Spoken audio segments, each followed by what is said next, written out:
Nombre de créatures d'épouvantes pullulent, bien loin de la surface, comme ce vampire des abysses, qui vit à près de 1000 mètres de profondeur, dans une obscurité quasi totale. Ce calmar possède une cape semblable à celle d'un vampire, et c'est à cela qu'il doit son surnom. Dans les profondeurs de l'océan, il ne peut pas utiliser d'encre pour se défendre. Cet animal a donc développé une tactique inhabituelle. Il se met à luire légèrement pour effrayer ses prédateurs. Si cette tactique échoue, le vampire des abysses peut retourner son corps comme un gant, révélant de petites épines. Son nom scientifique de Vampirotetis infernalis se traduit littéralement par « calmar, vampire des enfers ». Mais en dépit de son aspect terrifiant, c'est une créature marine parmi les plus inoffensives. La créature que nous venons d'évoquer ne venait pas de l'espace, mais cet objet-ci en revient très certainement. Avant que SpaceX ne se mette à concevoir des fusées réutilisables, la NASA se contentait simplement de larguer les anciennes après avoir propulsé ses astronautes dans l'espace, la plupart du temps au-dessus d'un océan ou d'un désert. En 2012, une expédition financée par Jeff Bezos s'est mise en quête de la fusée d'Apollo 11. On est parvenu à la retrouver au moyen de sonar, mais elle était dans un état déplorable. Elle gisait au fond de l'océan, non loin du site prévu. L'équipe est néanmoins parvenue à sauver l'un des moteurs et à en reconstruire deux. La cité perdue la plus célèbre est bien évidemment l'Atlantide, mais hélas, nous ne l'avons toujours pas découverte. Cependant, la cité de Thonis Héracléon n'était également qu'un mythe jusqu'à ce qu'un pilote britannique aperçoive quelque chose qui ressemblait à une ville engloutie en survolant la mer Méditerranée. Il l'a signalé, et 60 ans plus tard, une équipe de plongeurs s'y est rendue. Ils ont été stupéfaits de découvrir une cité tout entière sous les eaux. Elle regorgeait d'artefacts qui pourraient nous en dire long sur l'histoire de ces lieux. Aujourd'hui, c'est l'un des sites archéologiques sous-marins les plus prisés au monde. On pense que c'est la montée des mers qui aurait entraîné toute la ville sous les flots. Le Titanic a coulé en 1912 et son épave n'a été officiellement retrouvée que 74 ans plus tard. Mais en réalité, c'est un pêcheur qui aurait découvert le Titanic 8 ans plus tôt, alors qu'il pêchait dans l'océan Atlantique. Il remontait ses filets quand il a vu qu'une tête y était coincée. Fort heureusement, ce n'était que la tête d'une poupée.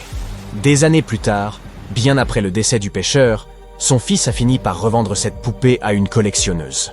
Après de nombreuses recherches sur chaque personne qui possédait un jouet en porcelaine à bord du Titanic, elle a enfin retrouvé sa propriétaire. Une certaine Eva Hart se trouvait à bord et avait avec elle une poupée. Eva avait survécu à la catastrophe par miracle, mais pas son jouet. Elle avait même écrit au sujet de la poupée dans son journal, et chaque détail correspondait, mot pour mot, à la découverte du pêcheur. Le poisson trépied vit dans les profondeurs de la zone abyssopélagique, à environ 6000 mètres sous la surface. Il est adapté à la vie dans les abîmes et utilise ses nageoires et chasses pour demeurer au fond, immobile. Cette créature n'a pas de grands yeux, mais même si elle en avait, ceux-ci ne seraient guillemets d'aucune utilité dans l'obscurité. Au lieu de cela, le poisson trépied utilise ses nageoires comme des antennes pour détecter tout mouvement dans l'eau. Cette créature n'a pas beaucoup de chance en ce qui concerne sa vie amoureuse. Elle a donc dû développer des tactiques uniques pour se reproduire. C'est ainsi que ces poissons sont devenus hermaphrodites. L'étrange créature suivante est le poisson lézard. Sa grande bouche est bardée de dents tranchantes comme des lames de rasoir et surplombée de grands yeux globuleux qu'il utilise pour la chasse. Tout cela rend l'animal proprement terrifiant.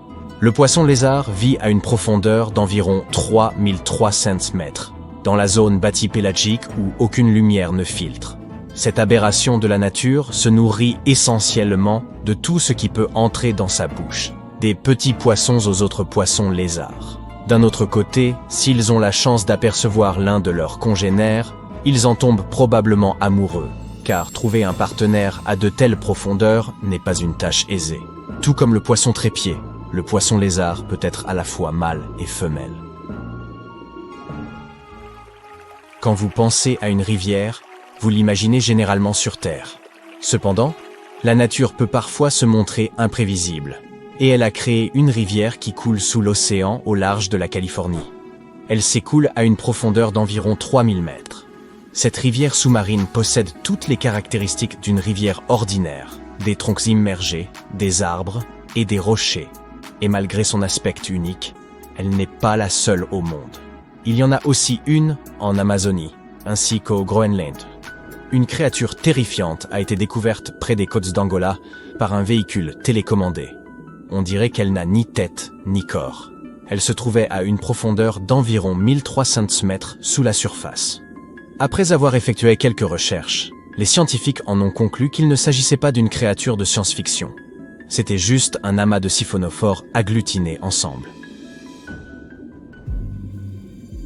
En 2015, un homme plongeait au large de Cesare lorsque quelque chose de brillant a attiré son attention. Il a tendu la main, s'en est saisi et s'est rendu compte qu'il s'agissait d'une pièce d'or. Après cela, il a examiné le fond marin et s'est aperçu qu'il y en avait encore davantage.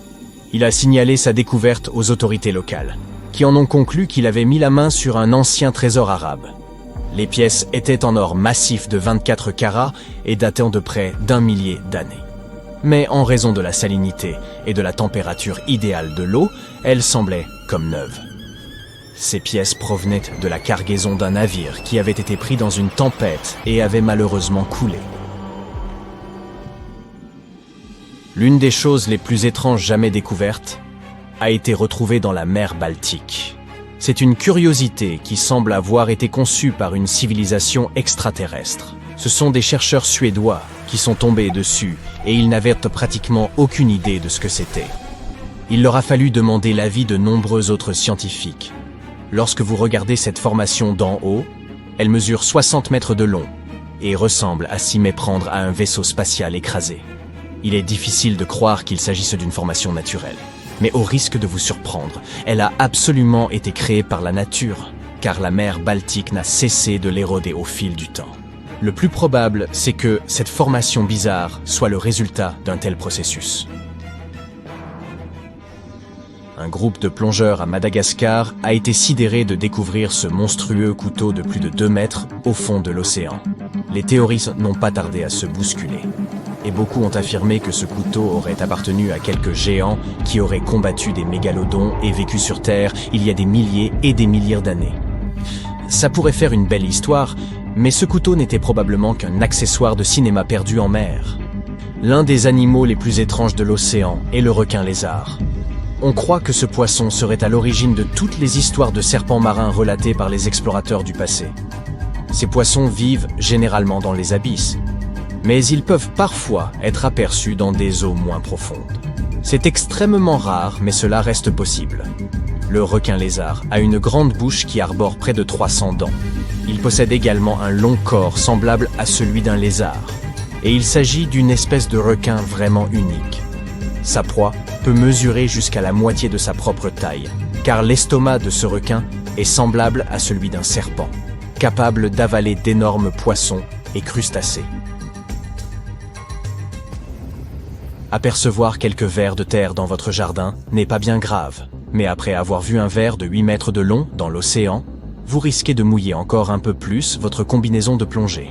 Un tel ver est extrêmement rare, et il est complètement inoffensif pour les humains. Car en réalité ce n'est pas un ver géant. Il s'agit d'un amas de zooïdes collés ensemble dans une formation semblable à un ver. Ils ne nourrissent généralement de plancton, de bactéries, et d'autres petites choses qui peuvent être glanées dans l'océan. La chose la plus effrayante dans l'océan et qui soit 100% réelle est probablement le Magna Pinna, ou calmar araignée. Il peut être trouvé à une profondeur folle de plus de 6000 mètres sous la surface. Ce monstre ressemble à une sorte de Slenderman sous-marin, mais c'est juste un calmar avec de très longs tentacules, capable d'atteindre une taille terrifiante de 2,50 mètres. Cet animal n'a été observé qu'en de rares occasions. Et en gros, nous ne savons pas grand-chose au sujet de cette créature pour le moment. Voici un poisson ordinaire. Et voici un poisson qui était censé devenir un humain. Mais ce n'est pas arrivé, et ce n'est pas parce qu'il n'est pas sorti de l'océan. Le second poisson a des yeux plus intelligents, mais il n'y a pratiquement aucune différence entre eux. Et c'est pourquoi... Oh, et vous voyez cette silhouette dans l'ombre. Ce gros monstre hideux est l'un des personnages clés de cette histoire, et il déteste les poissons intelligents. Mais je vous en dirai plus tard.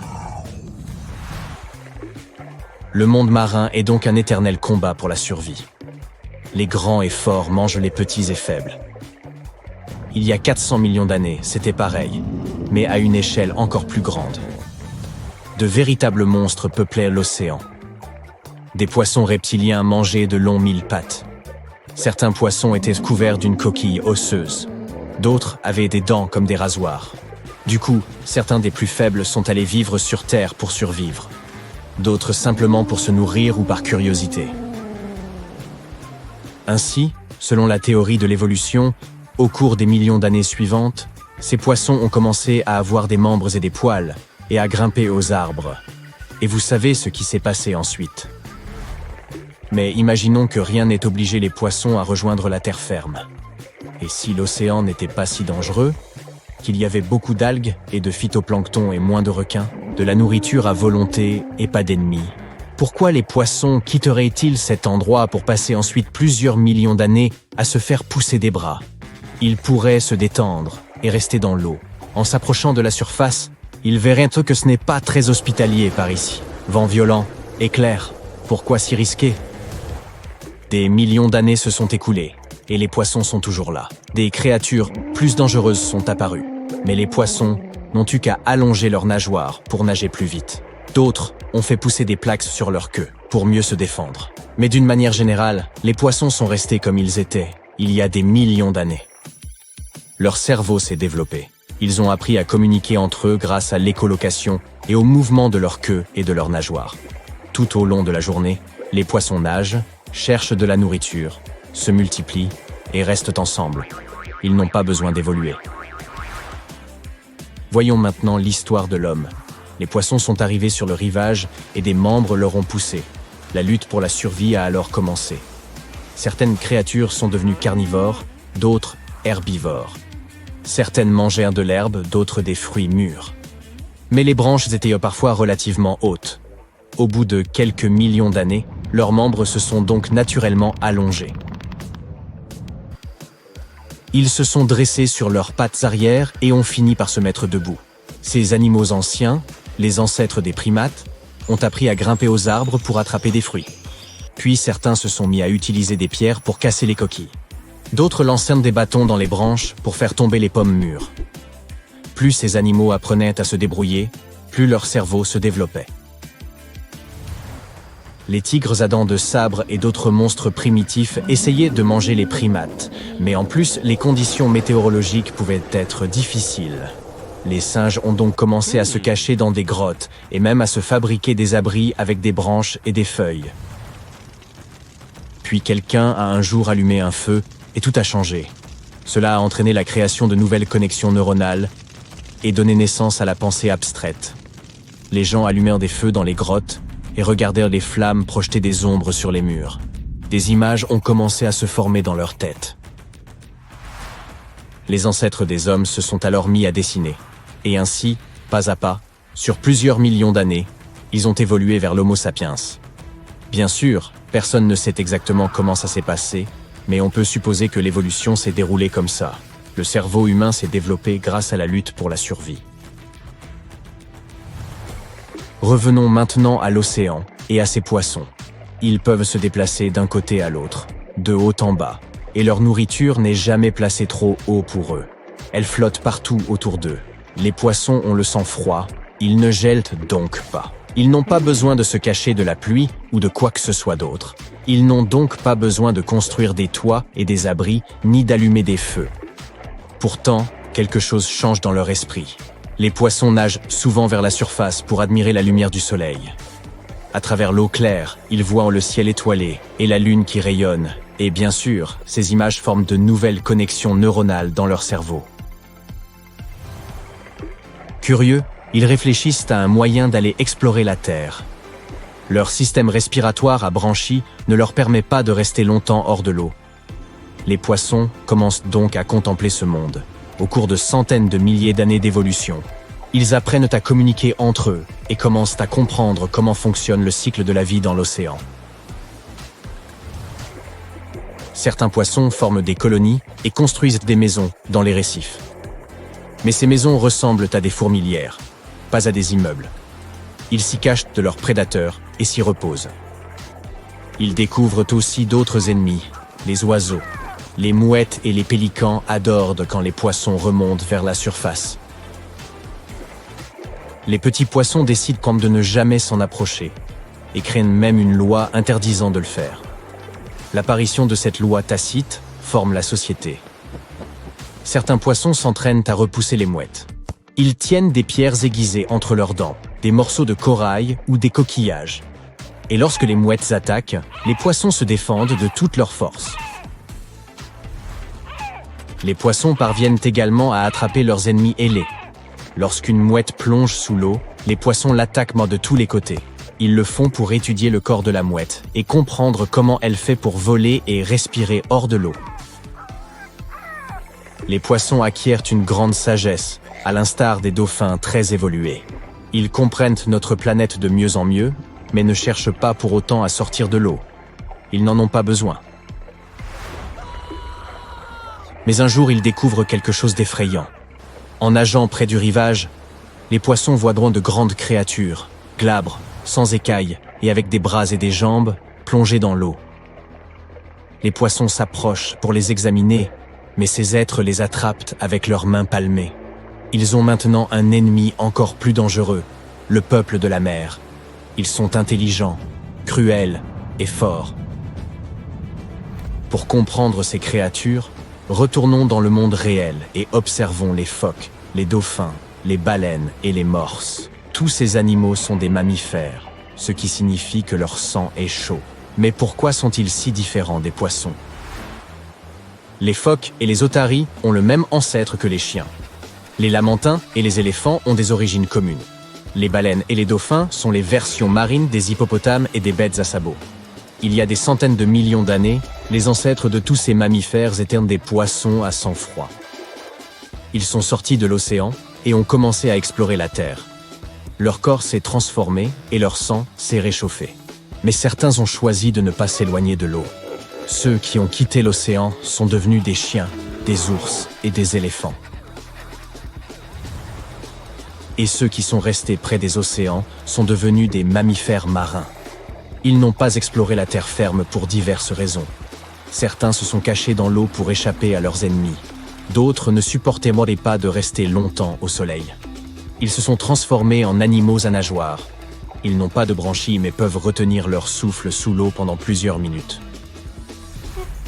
Imaginez maintenant si les primates arboricoles se rapprochèrent du rivage. Ils perdraient à leur fourrure, ils auraient des doigts palmés et leur corps se couvrirait d'une épaisse couche de graisse. Ils deviendraient intelligents, ce serait le peuple de la mer. Ils auraient un poids similaire à celui des ours polaires, en raison de leur graisse sous-cutanée. Tous les mammifères marins ont en effet besoin de beaucoup de graisse pour se protéger du froid. Et une grande quantité de graisse les rend agiles et rapides dans l'eau. Désormais, les poissons intelligents et pacifiques doivent se battre contre le cruel peuple de la mer.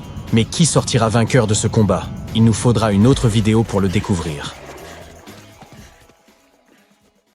Au cours des 30 dernières années, les scientifiques ont fait une incroyable découverte d'une nouvelle créature vivant profondément sous la surface de l'océan. Le nom de cette créature est l'éponge harpe. Si tu te demandes pourquoi il a fallu tant de temps pour découvrir cet animal, il faut savoir qu'il vit généralement à une profondeur d'environ 3400 mètres sous la surface de l'océan. Cette espèce d'éponge a été découverte pour la première fois au large de la Californie grâce à un robot suffisamment solide pour explorer ces profondeurs extrêmes que l'océan a à offrir. C'est sans aucun doute une zone de la planète où même les créatures à l'apparence la plus bénigne peuvent être potentiellement dangereuses. Et les scientifiques ont été surpris de constater que cette créature était bien plus qu'une simple éponge. Cela peut sembler évident, mais l'éponge harpe a été baptisée ainsi parce que sa structure de base, appelée aube, a la même forme qu'une harpe. Chaque aube est composée d'une branche horizontale soutenant plusieurs branches verticales parallèles. Mais ne te laisse pas tromper par l'apparence fantaisiste et amusante de l'éponge harpe, ou par son joli nom. C'est un redoutable chasseur des profondeurs. Elle a une capacité unique de capturer et d'envelopper de petits animaux à l'aide de ses rhizoïdes, des fibres courtes et fines. Grâce à elle, l'éponge harpe s'accroche au fond vaseux et mou de l'océan et attrape les minuscules créatures qui se retrouvent prises dans ses branches par les courants des profondeurs. D'autres créatures spongieuses se nourrissent souvent en prélevant des bactéries et des morceaux de matière organique de l'eau de mer et en les filtrant à travers leur corps. Mais pas notre éponge harpe. Au lieu de cela, elle attrape son futur repas avec de minuscules crochets barbelés qui recouvrent chacune de ses branches. L'éponge harpe a une préférence pour les petits crustacés comme les crabes, les écrevisses et les crevettes. Une fois qu'elle en tient un dans ses griffes, elle enveloppe l'animal d'une fine membrane avant de commencer à le digérer lentement. Les chercheurs pensent que l'éponge harpe utilise cette méthode d'alimentation car il n'y a pas assez de nutriments en profondeur. Cela rend l'alimentation traditionnelle par filtrage des particules moins efficace. Les recherches ont montré que cette créature est encore en train d'évoluer. Les premières éponges harpes que les chercheurs ont trouvées n'avaient que 2 aubes. Mais plus tard, les scientifiques ont découvert d'autres spécimens qui avaient 6 aubes. L'éponge harpe pourrait avoir évolué vers cette structure élaborée, ressemblant à un bougeoir, pour augmenter sa surface. En général, les éponges harpes atteignent une taille de 30 cm, mais les chercheurs en ont trouvé une qui en faisait le double. L'éponge harpe est aussi belle que rare. Tu vois ces petites boules blanches au sommet des branches ? Maintenant, pourquoi ne pas se pencher sur d'autres créatures qui vivent sous la zone photique des océans de la Terre ? Il s'agit de la zone située sous la surface de l'océan qui reçoit encore un peu de lumière du soleil. Grâce à cela, de nombreux organismes et créatures y prolifèrent. Tout animal vivant au-delà de cette zone est considéré comme une créature abyssale. Le ver Annelide Tomopteris est un ver segmenté que l'on trouve dans la zone crépusculaire de l'océan. Il s'agit de la zone qui se trouve entre 200 et 1000 mètres sous la surface. Ces créatures ne font souvent pas plus de 2,5 cm de long, mais les plus grandes d'entre elles peuvent mesurer jusqu'à 30 cm. Lorsqu'ils nagent et se nourrissent, ces vers effectuent ce que les chercheurs décrivent comme une incroyable danse. En effet, ils peuvent nager à grande vitesse et opérer très facilement des virages à des angles serrés. Lorsqu'on entend le mot « ver », on pense généralement au ver de terre commun. Il est donc intéressant de savoir qu'il existe un ver des profondeurs qui ne sort jamais de l'eau de toute sa vie. La plupart d'entre nous essaient d'éviter le contact avec les méduses échouées sur le sable ou celles qui nagent près de la surface. Mais tu ne risques pas de rencontrer la méduse Crossota, qui est aussi une créature abyssale. Cette magnifique méduse est généralement de couleur rouge rubis, orange vif ou violet électrique. C'est ce qui a permis aux chercheurs de réaliser qu'ils avaient trouvé une nouvelle espèce de méduse. La créature atteint une taille maximale de 2,5 cm de diamètre. Elle a des tentacules qui s'étendent dans toutes les directions. Si tu t'en approches, elle rassemblera tous ses tentacules vers son corps avant de s'éloigner rapidement à la nage pour éviter le danger. La méduse Crossota est extrêmement rare, tu ne la verras pas très souvent, et tu devras peut-être utiliser le robot de plongée profonde dont on a déjà parlé. Maintenant, si les vers et les méduses peuvent sembler tout à fait inoffensifs, ce n'est pas le cas du poisson vipère du Pacifique. Cette créature est équipée d'une très grande bouche, et ses dents en forme d'aiguille sont la clé de sa stratégie de chasse. Le poisson vipère du Pacifique vit à environ 1500 mètres sous la surface de l'océan. Mais il fait partie des nombreux animaux marins qui migrent chaque nuit des profondeurs vers des eaux moins profondes pour se nourrir. Et qu'y a-t-il au menu d'aujourd'hui ? Beaucoup de petits poissons et de crevettes. La créature peut mesurer jusqu'à 30 cm de long. Ses 2 crocs avant, qui se dressent sur sa mâchoire inférieure, juste devant ses yeux, sont particulièrement spectaculaires. Lorsque le poisson décroche sa mâchoire, sa bouche peut s'ouvrir assez largement pour engloutir de plus petits animaux. Et sa dentition forme une sorte de cage qui empêche toute fuite. Tu as déjà vu une créature sous-marine qui ressemble à une fraise ? Oui, ça existe. Regarde ces petits points sur le calmar fraise. Cette créature a un gros œil et un autre plus petit. On pourrait croire que c'est gênant et inconfortable, mais c'est en fait tout le contraire. Le grand œil gauche regarde vers le haut, il repère les ombres projetées par d'autres animaux dans les eaux peu éclairées au-dessus, et sa forme tubulaire l'aide à collecter autant de lumière que possible. De l'autre côté de la tête du calmar, tu peux voir son œil droit. Il est petit et regarde vers le bas. Cet œil recherche les flashs de bioluminescence produits par les animaux qui se cachent dans les eaux plus sombres en dessous. La bioluminescence désigne la production et l'émission de lumière par des organismes vivants. Au fait, ce calmar a un surnom. Il est connu sous le nom de calmar qui louche. Cela est simplement dû à la différence de taille remarquable entre ses deux yeux. Comme la lumière n'atteint pas les profondeurs de la mer, le corps du calmar fraise semble noir. Cela l'aide à se cacher de ses prédateurs comme les requins et les dauphins.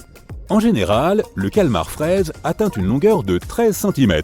Il vit à environ 900 mètres sous la surface, mais nage vers des eaux moins profondes la nuit. L'étoile à plumes est une créature marine sans colonne vertébrale, mais avec des membres en forme de plumes qui rayonnent à partir du centre de son corps. Cette créature est apparue pour la première fois il y a environ 200 millions d'années. Apparentée aux étoiles de mer, elle ressemble à une fleur. Mais si tu t'en approches, elle s'éloigne rapidement à la nage. Mais toutes les étoiles à plumes ne savent pas nager. De nombreuses espèces ne peuvent que ramper sur le fond de la mer. Comme certaines des autres créatures des profondeurs que nous avons examinées, l'étoile à plumes peut s'adapter à son environnement. Elle a la capacité effrayante de se débarrasser de ses membres, de la même façon que certains lézards peuvent se débarrasser de leur queue. Cela l'aide aussi probablement à échapper à ses ennemis. Les étoiles à plumes vivent partout dans le monde, de l'équateur au pôle, du sommet des récifs des eaux peu profondes aux profondeurs abyssales de la mer. Dans la catégorie des créatures mystérieuses, le nom de celle-ci est tout à fait approprié. Le vampire des abysses pourrait être le symbole officiel de la faune des profondeurs.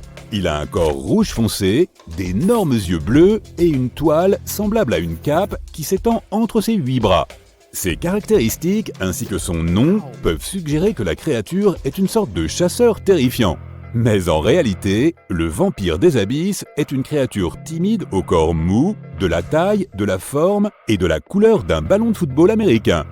Il atteint une longueur d'environ 30 cm et vit à 900 mètres sous la surface. Il n'y a presque pas d'oxygène à cette profondeur, mais aussi relativement peu de prédateurs. Nous ne parvenons toujours pas à trouver l'origine du signal mystérieux qui nous parvient depuis 2018. Nous le recevons toutes les 22 minutes, et rien ne peut l'expliquer. Certains scientifiques pensent même qu'il pourrait provenir d'une civilisation extraterrestre que nous n'avons pas encore rencontrée.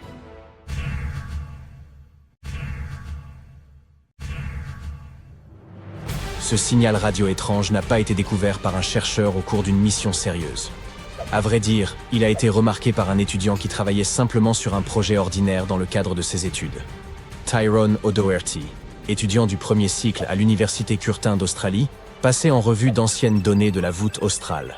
Il recherchait d'éventuels signaux radio intermittents lorsqu'il est finalement tombé sur un signal datant de 2018 et qui semblait émettre des ondes radio en direction de la Terre à la façon d'un phare.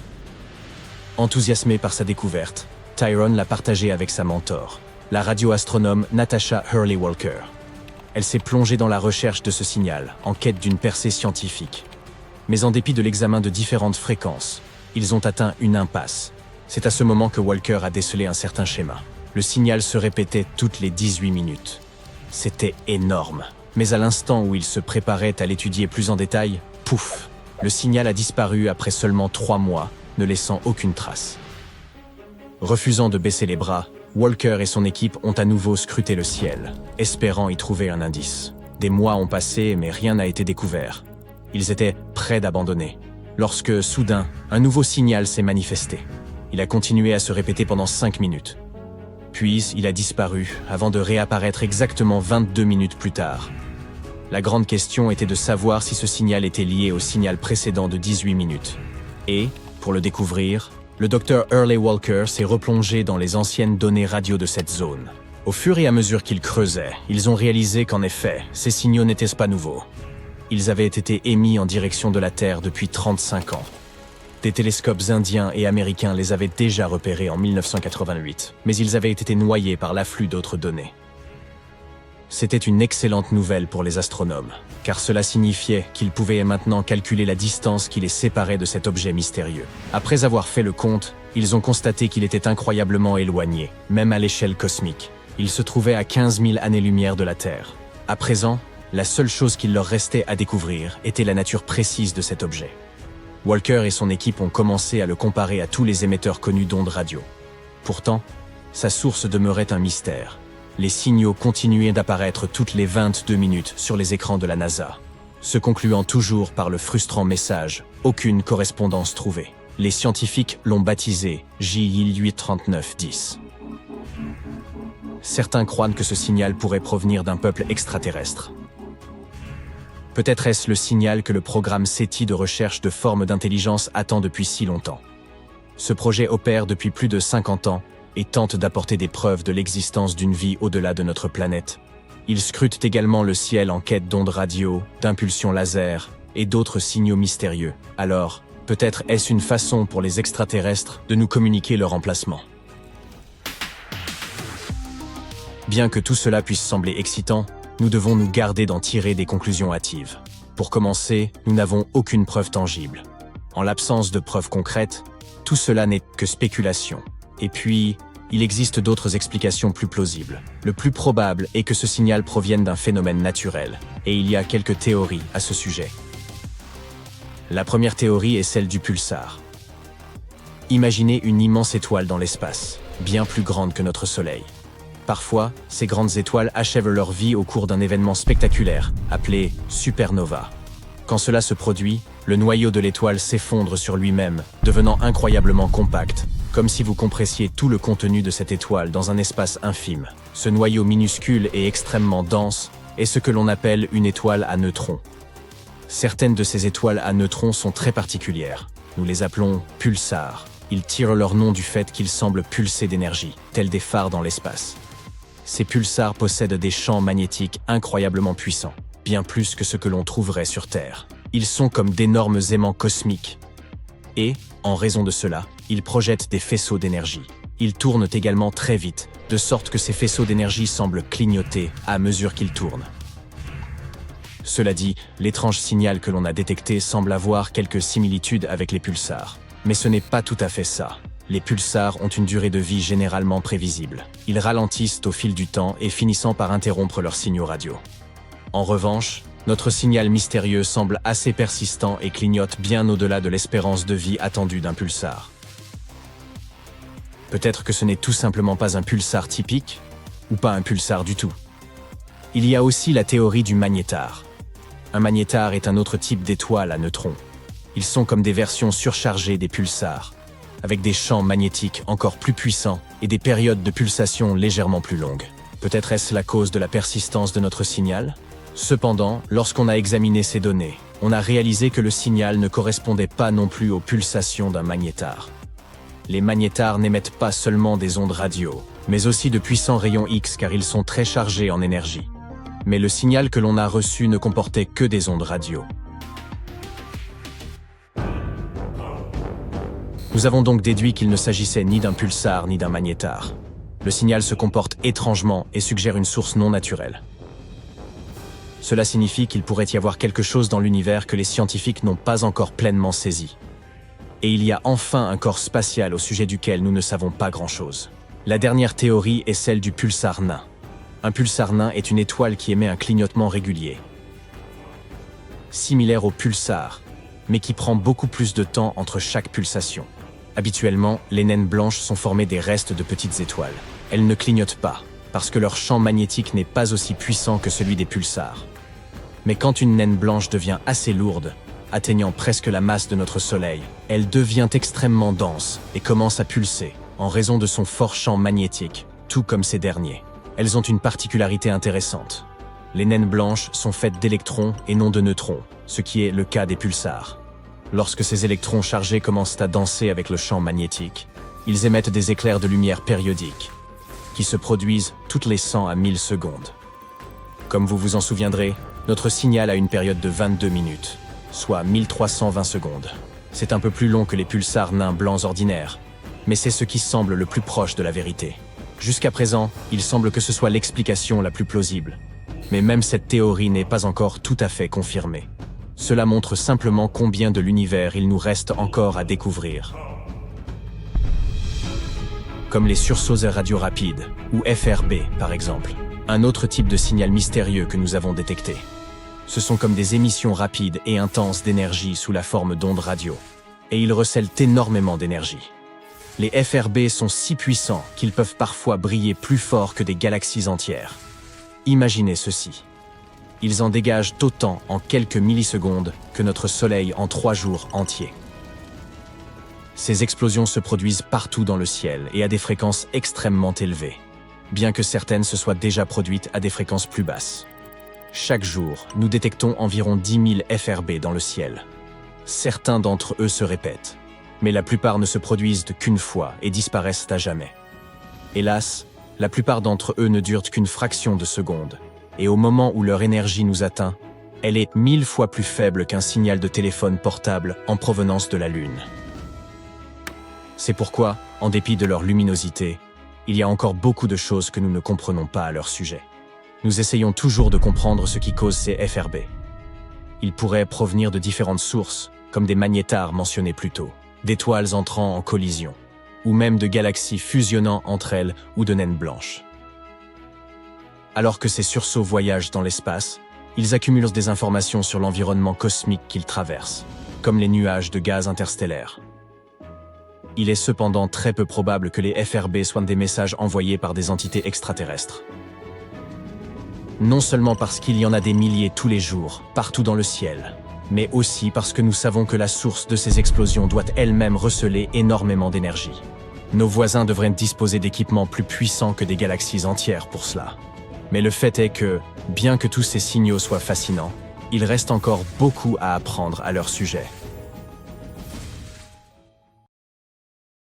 Une des plus grandes questions qui tourmentent l'esprit des astronomes et des gens ordinaires est la suivante. Pourquoi n'avons-nous pas encore trouvé d'aliens? On pourrait penser qu'avec un univers aussi vaste, rempli d'une multitude d'étoiles et de planètes, nous serions déjà tombés sur quelques voisins extraterrestres. Cette question a été posée pour la première fois par le célèbre physicien Enrico Fermi lors d'un déjeuner avec ses collègues scientifiques. Il discutait des observations d'OVNI et des extraterrestres lorsque, soudain, Fermi a lancé « Mais où est passé tout le monde ?» Cela ne semblait être qu'un commentaire anodin, mais il a déclenché un grand débat. Si l'univers est rempli d'étoiles, de planètes et d'une possible vie extraterrestre, comment se fait-il que nous n'ayons encore rien détecté?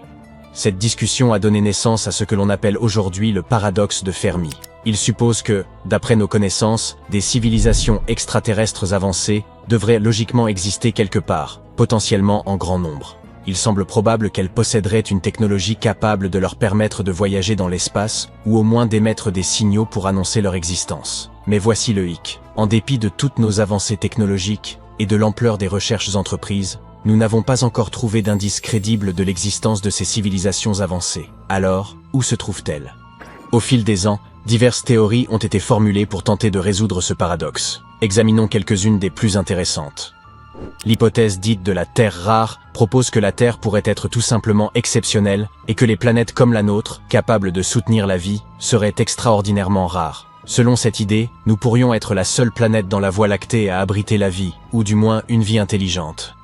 Nous pourrions également être la première civilisation intelligente de notre galaxie à atteindre ce niveau de développement. En d'autres termes, nous pourrions être des pionniers, aussi incroyables que cela puisse paraître. Cependant, il reste peu scientifique de miser sur un tel coup de chance. Certains pensent que des civilisations avancées pourraient avoir existé dans notre galaxie, mais qu'elles l'auraient désertée par la suite. Peut-être ont-elles développé des technologies de voyage interstellaire, leur permettant de naviguer entre les galaxies, ou peut-être utilisent-elles des moyens exotiques comme les trous de verre, ces structures hypothétiques qui relieraient des points éloignés de l'espace-temps. Elles auraient pu découvrir des lieux plus fascinants et hospitaliers où s'installer, loin de nous.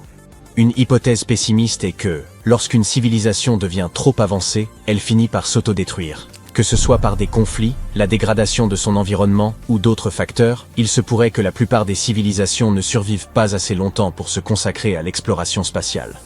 Imaginez à présent une civilisation avancée anéantie par une épidémie avant même d'avoir pu commencer à explorer les étoiles. En d'autres termes, il est plausible que les civilisations n'aient tout simplement pas le temps de persister assez longtemps pour en rencontrer d'autres.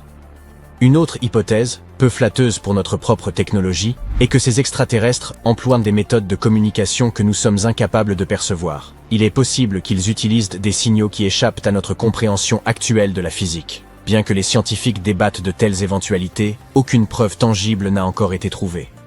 Les extraterrestres pourraient aussi nous éviter exprès. Ils pourraient être présents quelque part, mais choisir de rester discrets, sans réelle urgence de se manifester tant que nous ne serons pas prêts à les accueillir. Et en parlant de préparation, certains pensent que les extraterrestres attendent peut-être que nous atteignions un certain degré de développement pour établir le contact. Ils préféreraient sans doute éviter toute interférence avec notre évolution tant que nous n'avons pas atteint ce niveau d'avancement. Il est aussi envisageable que des civilisations avancées se tournent vers la réalité virtuelle. Si elles sont capables de vivre dans des mondes numériques, elles pourraient se désintéresser de l'exploration de l'univers physique. Pourquoi s'en soucieraient-elles ? Enfin, une autre théorie singulière suggère que certaines civilisations pourraient entrer dans une forme d'hibernation, attendant un refroidissement de l'univers, car cela pourrait être plus avantageux sur le plan énergétique. Et enfin, il existe cette hypothèse inquiétante selon laquelle notre univers entier pourrait être une simulation informatique, et que les extraterrestres se cacheraient délibérément de nous. Cela ressemblerait à un jeu vidéo qui ne dévoile ses secrets qu'au fur et à mesure que l'on progresse au fil des niveaux. Passons maintenant à l'examen des probabilités de vie ailleurs. Dans notre galaxie, la Voie lactée, on estime qu'il existe probablement environ 20 milliards de planètes, dont la taille et la position dans la zone habitable sont similaires à celles de la Terre, ce qui signifie qu'elles se trouvent à une distance idéale de leurs étoiles, pour abriter de l'eau liquide. Mais parmi elles, combien abritent réellement la vie ? La majeure partie, quelques-unes seulement, ou presque aucune. Et parmi celles qui possèdent la vie, combien hébergent des formes intelligentes capables de développer des technologies ? Dans les années 60, un scientifique du nom de Frank Drake a tenté d'estimer le nombre de civilisations dans notre galaxie susceptibles de prendre contact avec nous. Il a ainsi formulé une équation célèbre, plus tard appelée l'équation de Drake. Bien qu'elle paraisse complexe, son principe reste relativement simple. Elle permet d'évaluer le nombre de civilisations intelligentes en se basant sur des facteurs tels que le taux de formation des étoiles, le nombre d'étoiles possédant des planètes, le potentiel de ces planètes à soutenir la vie et la durée de vie d'une civilisation. N est le nombre de civilisations intelligentes qui pourraient nous contacter. R est le taux moyen de formation d'étoiles dans notre galaxie. Fp est la fraction des étoiles possédant des planètes. Ne est le nombre moyen de planètes par étoile qui pourrait abriter la vie. Fl est la fraction de ces planètes où la vie se développe effectivement. Phi est la fraction où la vie intelligente émerge. Fc est la fraction des civilisations qui peuvent et désirent communiquer. Et L est la durée pendant laquelle ces civilisations existent avant de disparaître. Le problème est que nous ne connaissons pas les valeurs précises de la plupart de ces paramètres. Par conséquent, lorsque nous insérons des chiffres que nous connaissons, mais avec de grandes marges d'erreur, les résultats sont eux aussi largement imprécis. Selon les valeurs retenues, le nombre de civilisations dans notre galaxie pourrait varier de presque 0 à plusieurs dizaines de milliers. Actuellement, la meilleure estimation que nous puissions proposer indique un chiffre très faible, proche de 0. En d'autres termes, bien que notre galaxie soit gigantesque, il est possible que nous soyons seuls ici, ou presque. Une des principales raisons pour lesquelles nous n'avons pas encore rencontré d'extraterrestres est que, même s'ils existent, nous pourrions être incapables de leur rendre visite, du moins avec notre technologie actuelle. La vitesse de la lumière constitue une barrière absolue en physique, ce qui implique qu'aucun objet ne peut voyager plus vite qu'elle. Cela rend le voyage interstellaire d'une lenteur extrême. Les choses pourraient évoluer si des méthodes de voyage, telles que les trous de verre ou les moteurs à distorsion, s'avéraient impossibles. Peut-être qu'un jour ces concepts deviendront réalité, mais pour l'instant, il y a peu d'espoir. Bien que nous ne puissions pas rencontrer physiquement d'extraterrestres, il existe encore des moyens de les détecter. L'un des projets les plus importants à cet égard est SETI, ou Search for Extraterrestrial Intelligence. Les chercheurs de SETI utilisent de puissants télescopes pour détecter d'éventuels signaux radio émis par des planètes lointaines. Si une civilisation extraterrestre émet des signaux, il est possible que nous puissions les capter. De plus, avec des télescopes de plus en plus performants, nous pourrions être capables de saisir des clichés ultra détaillés de planètes lointaines et pourquoi pas de mondes similaires à la Terre, à plusieurs centaines d'années-lumière. Cela pourrait paver la voie dans la recherche de signes de vie extraterrestre. Quoi qu'il en soit, même si nous n'avons pas encore détecté d'aliens, la quête est loin d'être achevée. Que ce soit par des technologies de pointe, une meilleure compréhension des lois de la physique ou tout simplement en écoutant les étoiles, il se pourrait qu'un jour nous découvrions que nous ne sommes pas seuls dans l'univers. Et en attendant, la question « Où sont-ils tous ?» ne cesse d'attiser notre curiosité. Nous sommes en l'an 1977 et les astronomes sont stupéfaits. Ils viennent de capter un signal radio étrange et très puissant en provenance de la constellation du Sagittaire. Ce signal correspond étonnamment à la fréquence de l'hydrogène neutre. Qu'est-ce que cela signifie ? Il s'agit de la fréquence que de nombreux astronomes pensent pouvoir être utilisée par des civilisations extraterrestres cherchant à communiquer. Depuis, le signal est devenu légendaire dans la communauté des chercheurs d'intelligence extraterrestre, ou SETI. Mais quel était exactement ce mystérieux signal ? Pour le comprendre, il faut remonter aux années 1970. époque à laquelle le radiotélescope Big Ear de l'Université de l'État de l'Ohio était en activité. Pendant plus de 2 décennies, de 1973 à 1995, il a joué un rôle majeur dans le programme SETI de l'université. Il s'agit d'ailleurs du projet SETI le plus long de l'histoire. Et en 1977, Big Ear a détecté quelque chose d'extraordinaire, le signal WOW. Il ne s'agissait pas d'un signal quelconque, mais d'un signal radio puissant à bande étroite, proche de l'importante fréquence de l'hydrogène neutre. Le télescope Big Ear a peut-être disparu aujourd'hui, mais le mystère du signal WOW fascine toujours les scientifiques. Imaginez un peu. Vous voulez parler de l'homme à une civilisation extraterrestre. Comment décririez-vous notre taille moyenne? Nous ne pouvons pas utiliser des mètres ou des centimètres, car ces unités ne signifient rien pour eux. Même sur Terre, nous n'utilisons pas tous les mêmes mesures. Pour communiquer avec d'autres civilisations, nous avons besoin d'un moyen universel de transmettre des informations.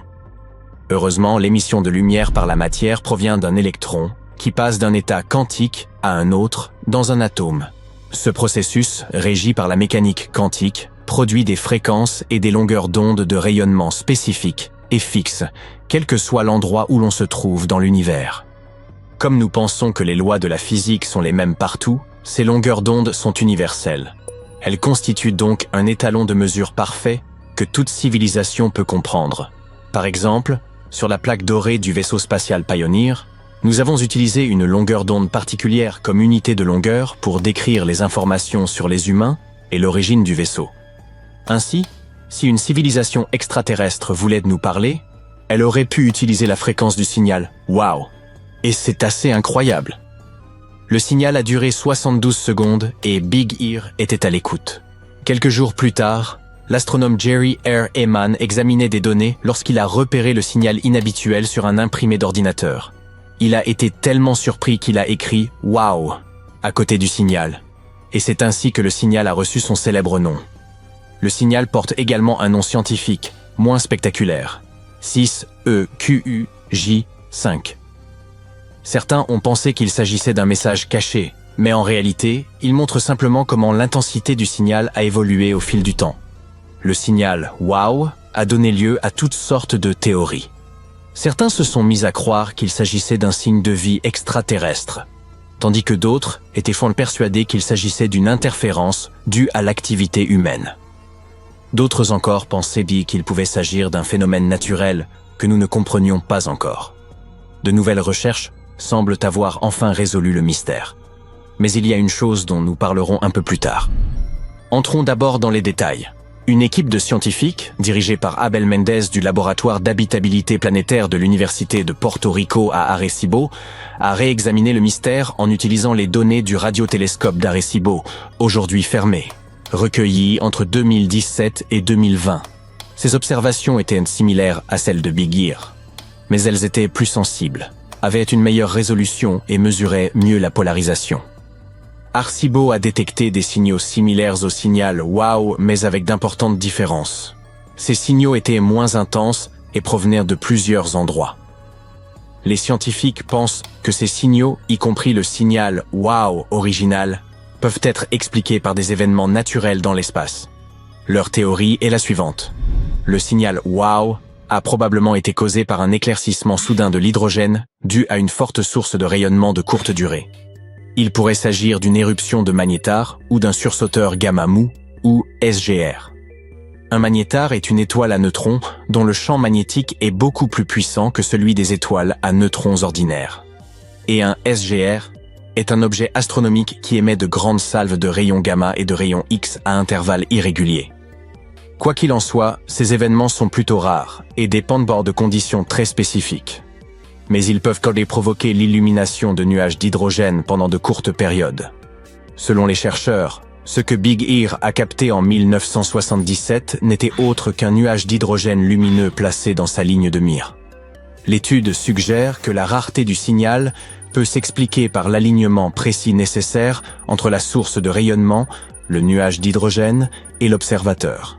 Cela signifie que le signal WOW pourrait être le premier cas enregistré d'une éruption astronomique de maser dans l'arrêt de l'hydrogène. Une théorie provocante suggère que la mystérieuse comète Oumuamua pourrait être une sonde de von Neumann, un vaisseau spatial extraterrestre équipé de moteurs défectueux, errant sans contrôle à travers notre système solaire. Bien que cette idée soit troublante, il convient tout d'abord de préciser ce qu'est une sonde de von Neumann. Le mathématicien John von Neumann a introduit le concept de vaisseaux spatiaux capables de se répliquer eux-mêmes, imitant ainsi certaines caractéristiques des organismes vivants ou des virus.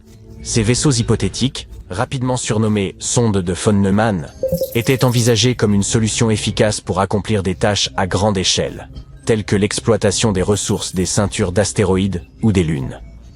Von Neumann estimait que leur capacité de reproduction exponentielle pourrait constituer un atout considérable pour leurs concepteurs. En théorie, une sonde autoréplicante pourrait être envoyée dans un système planétaire voisin afin d'y identifier des ressources. Ces matériaux, prélevés sur des lunes, des astéroïdes ou des géantes gazeuses, serviraient ensuite à fabriquer des copies de la sonde elle-même. Ces copies seraient à leur tour envoyées vers d'autres systèmes planétaires, tandis que la sonde d'origine continuerait à remplir son objectif principal au sein du système stellaire dont elle est issue. Ce modèle reproduit indéniablement les mécanismes de reproduction des bactéries, ce qui conduit certains experts à considérer que les machines de von Neumann pourraient être perçues comme une forme de vie artificielle. Par ailleurs, une théorie avance qu'un vaisseau spatial autoréplicant pourrait coloniser une galaxie de la taille de la Voie lactée en à peine un demi-million d'années, même en se limitant à des méthodes conventionnelles de voyage interstellaire. Autrement dit, il n'aurait pas besoin de recourir à une propulsion hypothétique dépassant la vitesse de la lumière.